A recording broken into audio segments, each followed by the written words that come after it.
also help. LG Manoj Sinha ने श्रीनगर में मुनक्किद इंसानी स्मगलिंग से मुतालिक आगाही प्रोग्राम में हिस्सा लिया। मनोज सिन्हा ने अपने खिताब में कहा कि हमें बतौर मुआशरा इंसानी स्मगलिंग के चैलेंज से एक होकर लड़ना होगा। इसके लिए आगाही और रोकथाम भी जरूरी है। एलजी ने कहा कि तमाम अजला में इंसदादी इंसानी स्मगलिंग सेल कायम किए जाएंगे। 11 अजला में ये सेल पहले से ही मौजूद है। उन्होंने कहा कि जम्मू कश्मीर में स्मगलिंग मुल्क के दीगर हिस्सों से कम है, लेकिन हम मुतमईन नहीं हो सकते। इस मौके पर चीफ सेक्रेटरी अरुण कुमार मेहता ने कहा कि एनसीआरबी की आदत-ओ-शुमार के मुताबिक जम्मू कश्मीर में इंसानी स्मगलिंग में 15% इजाफा हुआ है। आज के तेजी से बदलते विश्व में ह्यूमन ट्रैफिकिंग कोई छोटी मोटी नहीं बल्कि एक असाधारण चुनौती मानी जा सकती है।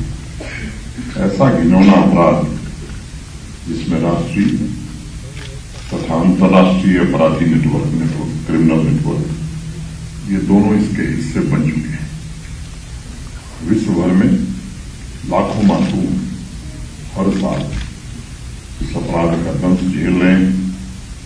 आज भी विशेष रूप से समाज के कमजोर वर्ग, बच्चे, महिलाएं, प्रवासी, शरणार्थी और विस्थापित वर्ग ह्यूमन ट्रैफिकिंग के दृष्टिकोण से विशेष रूप से असुरक्षित है।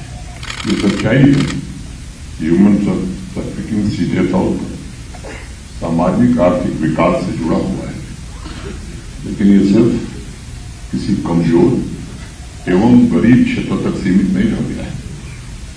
इसलिए ह्यूमन ट्रैफिकिंग इन्वेस्टिगेशन से जुड़े एक्सपर्ट्स, लॉ इन्फोर्समेंट ऑफिसर्स इस बात पर बल देते हैं कि इसकी ओरिजिन, ट्रांजिट और डेस्टिनेशन तीनों की विवेचना आवश्यक है ताकि इस आपराधिक नेटवर्क पर नियंत्रण पाया जा सके।